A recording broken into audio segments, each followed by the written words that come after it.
할렐루야, 사랑하는 성도 여러분, 오늘 하루도 주의 은혜와 능력 가운데 승리하는 귀한 하루 되시길 주님의 이름으로 축원합니다. 오늘 우리가 함께 나눌 말씀은 베드로 전서 2장 11절로 25절의 말씀입니다. 베드로 사도는 오늘 본문의 말씀을 통해서 우리가 어떠한 사람인가, 하나님 앞에 속한 우리의 믿음의 정체성을 분명히 갖기를 원하여 오늘 우리를 향해 나그네라 라고 명하고 있습니다.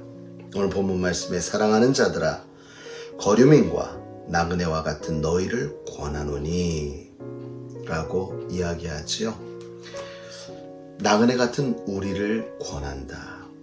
그러면서 나그네로서의 이 세상을 살아가면서 우리가 무엇을 주의해야 하며 무엇을 견뎌야 하며 무엇을 품고 소망 가운데 살아가야 될지를 베드로는 우리에게 오늘의 말씀을 통해 전해주고 있습니다. 사랑하는 성도 여러분, 이 세상을 살아가면서 때로는 삶의 너무나도 유속같이 빠른 세월의 환경 속에 내 자신을 잃어버리고 살아갈 때가 너무나도 많이 있음을 우리는 때때로 보게 됩니다. 내가 왜 여기 있고 난 무엇을 위해 살아가는가? 사랑하는 성도 여러분, 한순간도 잊지 마시기 바랍니다. 우리는 나그네입니다. 나그네이니 지금에 살아가고 있는 이 세상 가운데 안정이 될 수 없는 것은 당연한 일입니다. 그러나 이 아무리 나그네와 같은 인생을 산다 할지라도 우리를 주장하시고 보호하시고 인도하시는 하나님과 함께함을 믿는다면 어떠한 상황도 우리를 흔들지 못하고 우리는 어떠한 순간에도 오히려 평안과 안정 가운데 살아갈 수 있을 것입니다. 나그네는 누구입니까? 자신이 머물고 있는 곳이 고향이 아니며 돌아갈 곳이 있는 사람이 나그네입니다.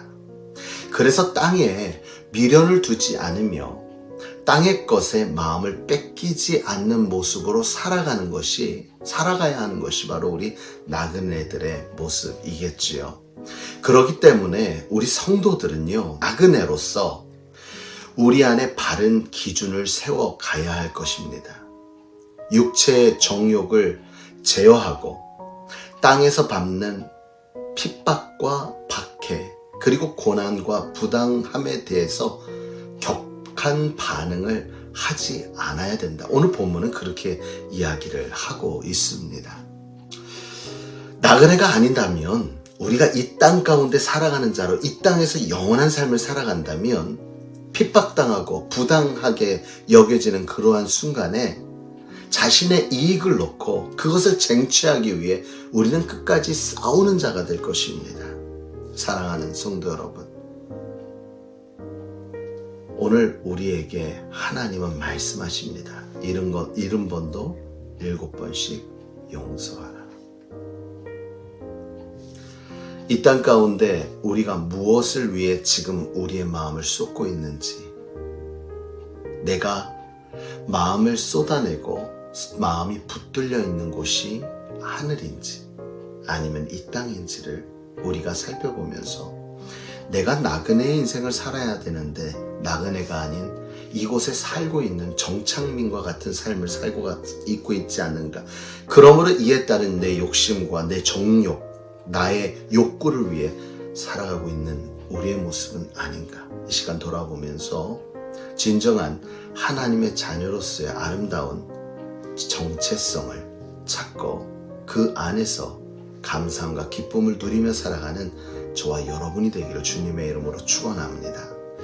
베드로 사도가 성도의 정체성을 밝히고 그에 따른 삶의 모습을 제시한 이유는 성도가 자신이 누구인지 알 때 비로소 자신이 해야 할 일과 하지 말아야 할 일들을 분별할 수 있기 때문이지요. 히브리 기자는 이렇게 고백을 하고 있습니다. 히브리서 11장 말씀에 보니까요. 히브리서 11장 13절에서 16절의 말씀에 성도, 나그네와 같은 삶을 사는 성도의 삶이 어떠한지를 말씀하고 있는데 한번 읽어드릴게요. 이 사람들은 다 믿음을 따라 죽었으며 약속을 받지 못하였으되 그것들을 멀리서 보고 환영하며 또 땅에서는 외국인과 나그네임을 증언하였으니 그들이 이같이 말하는 것은 자기들이 본향을 찾는 자임을 나타냄이라. 이들이 믿음을 따라 죽기는 했으나 사실 이들이 약속을 받은 자들이 아니었죠. 그런데 이들은 멀리서 들려오는 소리를 듣고요. 이것을 환영하면서 그들이 바로 외국인이며 나그네임을 인정하고 살았다는 것입니다. 그래서 그들이 자기가 본향을 찾는 자임을 드러냈다는 거예요. 15절의 말씀에 보니까 그들이 나온 바 본향을 생각하였더라면 돌아갈 기회가 있었으려니와, 그들이 태어난 곳이 본향이라고 생각했다라면 그들은 늘 돌아갈 곳이 있었을 것입니다. 그러나 그들은 태어난 곳을 본향이라 여기지 아니하고 주님 계신 그 땅을 본향이라고 생각을 한 거지요. 16절에 그들이 이제는 더 나은 본향을 사모하니 곧 하늘에 있는 것이라. 이러므로 하나님이 그들의 하나님이라 일컬음 받으심을 부끄러워하지 아니하시고. 사랑하는 성도 여러분, 오늘 우리는 히브리서 11장 16절에서 이 한 가지를 분명히 기억했으면 좋겠습니다. 여러분을 바라보시며 하나님이 우리의 하나님 되심을 부끄러워하지 아니하더라. 오히려 하나님께서 나의 하나님이신 걸 자랑스럽게 여기더라. 이런 것을 위한다면요, 우리는 무엇에 우리의 생각을 두고 있는지를 우리는 늘 살펴보아서 나의 정체성이 무엇인지를 분명히 깨달아 알아야 할 것입니다. 이러한 신앙의 모습의 본을 보여주신 분이 우리 주님이시지요. 그래서 오늘 본문 말씀 보면 바로 21절에서부터 주님에 대해서 말씀하고 있습니다. 21절부터 주님에 대한 예를 우리에게 들려주시고 계시는데, 바로 그 말씀에 보면 이를 위하여 너희가 부르심을 받았으니 그리스도도 너희를 위하여 고난을 받으사 너희에게 본을 끼쳐 그 자취를 따라오게 하려 함이라 하면서 쭉 하며 주님이 당하신 고난을 얘기하다가 마지막 24절에 이는 우리로 죄에 대하여 죽고 의에 대하여 살게 하려 하심이라. 주님의 죽으심의 이유가 다른 것이 아니라 우리가 죄에 대해서는 죽고 의에 대해서는 살게 하려 하십니다. 갈라디아서 2장 20절, 우리가 잘 알고 있는 말씀이죠. 내가 그리스도와 함께 십자가에 못 박혔나니 그런즉 이제 내가 산 것 아니요 오직 내 안에 그리스도 예수께서 사시는 것이라. 이제 내가 육체 가운데 사는 것은 나를 사랑하사 자기 몸을 들이신 예수 그리스도를 위해 사는 것이니라. 할렐루야. 이것이 바로 우리의 성도의 삶의 이유입니다. 사랑하는 성도 여러분, 오늘 하루 계속적으로 시간 날 때마다 한번 물어보세요. 나는 누구인가? 나는 어디에 더 마음을 두고 있는가?